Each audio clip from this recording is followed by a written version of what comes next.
If you're type 1 diabetic, you've been struggling to put on weight, but not even just that, maintain that weight as well. So it's not just something where you're gaining it, then losing it, then gaining it, never getting past a plateau that you want to reach. I'm going to explain what you guys need to do, and we'll get Nova in here to explain for us as well. Hey, come here, sweetie. You go explain it. You want to be in the camera. So we'll both explain to you guys what you guys need to do to gain weight and keep that weight on. All right, so we're gonna dive into that today. Guys, if you're first time on the channel, I help type 1 diabetics to get more control and confidence over their blood sugars and their fitness, to be able to dial in and take their training and their body transformations to another level, while also lowering their A1C and getting better control over their blood sugars. Also, make sure you guys hit that subscribe button down below. Press that bell notification so you guys don't miss out, and hit that like button as well. This helps your little channel like mine just, take off and do some stuff. And if there's, I don't know why I did a little shake there, but if there's anyone else that you guys know as well where they could benefit from a video like this, make sure you guys hit that share button. The more people we reach, the more people we help out, the more we can kind of spark this revolution of knowledge for type 1 diabetes. Let's go ahead, let's just dive right into this one.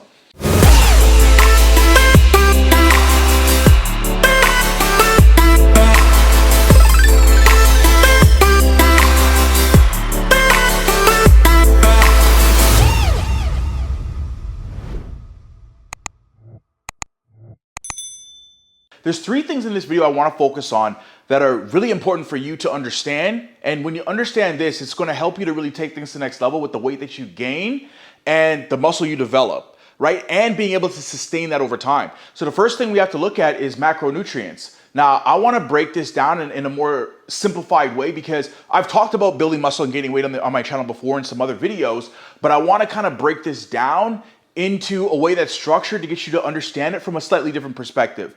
Now, what we have to look at is two macronutrients: carbohydrates and protein. Now, fats are obviously important as well, but I really want to highlight carbohydrates and protein today. Now, what we have to focus on overall, first and foremost, is your calories. So understanding that in order for you to start to put on weight, you have to be in a caloric surplus. So that means that you have to be taking in more calories than your maintenance. A good starting point is taking in 500 calories more over your maintenance calories. Your maintenance calories are just how much calories does your body need to kind of maintain your weight in terms of where that's at. Now, if you go ahead and you add 500 calories to this, that'll be a great starting point so that you're eating in a caloric surplus. If you're not eating in a caloric surplus, doesn't matter what you do, you're always going to be fluctuating up and down, because you're going to have no clue what your body needs. And calories is the energy units that your body needs to take in to be able to sustain itself throughout the day, but also from a basal metabolic perspective. And that's just how much calories, again, your body just needs to sustain basic daily functions and just moving around, walking around, details like that. Whereas maintenance calories are more designed to be where you should be at to maintain your weight. So we go a little bit above that, technically we gain weight. We go a little bit below that, technically we lose weight. But there's obviously more details with losing weight that are important to address, but we're not going to dive into that in this video. But now that we understand, we need to find our maintenance calories, and I'll drop a link down below for an app you guys could use that can help you guys to determine those maintenance calories for yourself. Now you also want to take it to the next level of increasing your calories by 500. Now this is where the carbohydrate and protein element come in, because I want you to look at carbohydrates as what helps you to preserve muscle and protein as what helps you to build.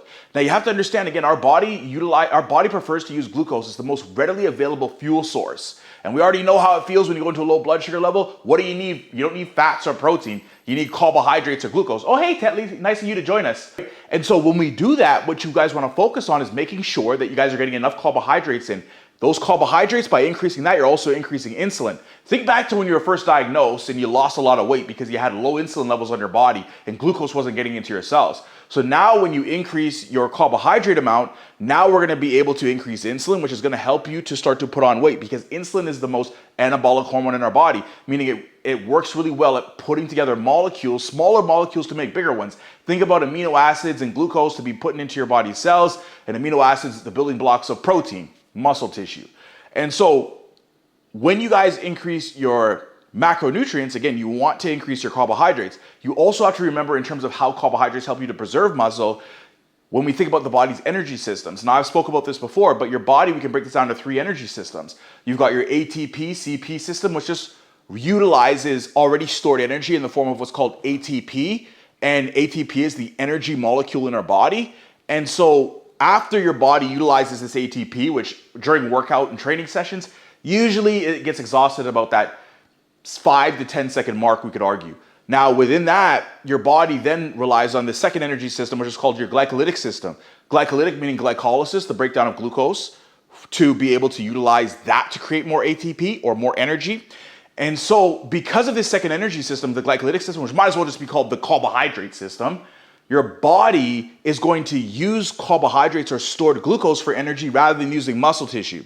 So if you don't have enough carbohydrates in your system, then you're going to kind of try to bypass this glycolytic system, and you're going to put yourself in more of a position to break down more muscle than build it up. And if we're talking about gaining weight, we also want to make sure that weight isn't just stored body fat. We want to develop muscle. And so making sure you have enough carbohydrates that will get stored as glycogen for your workout. Then when you're training and working out, your body can tap into that stored glycogen or glucose to be able to use that for fuel. When you don't have enough on board, especially as a type 1, you can put yourself in more of a position to break down muscle, because then your body's like, I don't have any carbohydrates here, what else are we gonna use? Maybe some stored body fat, maybe some muscle tissue.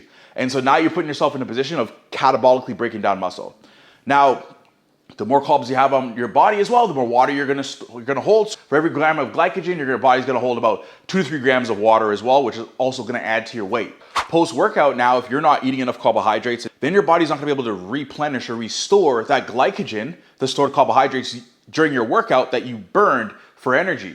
And so then next workout, your body's not gonna have enough of that replenishing going on. So it's gonna, again, potentially break down more muscle than you need to. So that's why post-workout and maximizing that timing window after your workout to focus on getting in carbohydrates, which can then get stored as glycogen for your workout the following day or the days after, can help you to focus on preserving more of that muscle as well. Now we got to think about protein. Protein, the building blocks of protein are amino acids. Your body needs 9 essential amino acids, 11 non-essential amino acids to come together to make a complete protein. Now you have to look at protein as what helps us to build, because the synthesizing or the connection of these amino acids into protein is what's going to help us to start to put on muscle and repair a lot of the damage that we've done during our workout. Without enough protein on board but higher carbs, you're going to wind up having a scenario there where you're not maximizing that muscle growth. And like I explained before, if we want to talk about weight gain and sustaining that, we have to take protein seriously as well for repairing what we do. Now you've got, let's say you have a protein shake post-workout and you're adding that in with carbohydrates.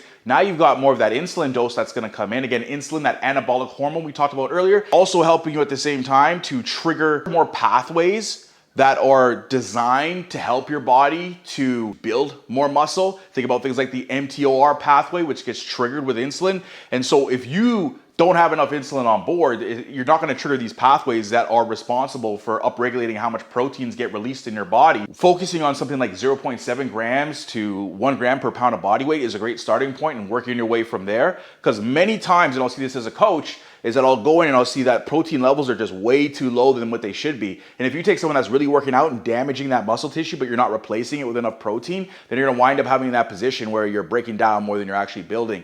And again, how we're different as type 1s is our body, again, will not release insulin necessarily for anything, really, but let alone protein. And if you're not a non-diabetic, your body's going to release insulin for protein, the same amount that it would sometimes for pasta, for example. But we don't see that regulation in our own body. And so it's important for us to find ways to get a similar amount of insulin in when we're training and working out, so we can put those amino acids to work with the right amount of insulin. We can put that glucose to work with the right amount of insulin. We can trigger the right pathways in our body to be able to help to increase how much muscle we actually build. The key is to sustain it, because if you're just doing it for 1 week or 2 weeks and then you fall off and you're eating 500 below, you're not gonna be able to sustain the weight gain that you want. So you have to really start to understand consistently what you need to eat to get there. Just like going to work, if you only go sometimes, you're not always gonna get a paycheck properly, or you might just get fired.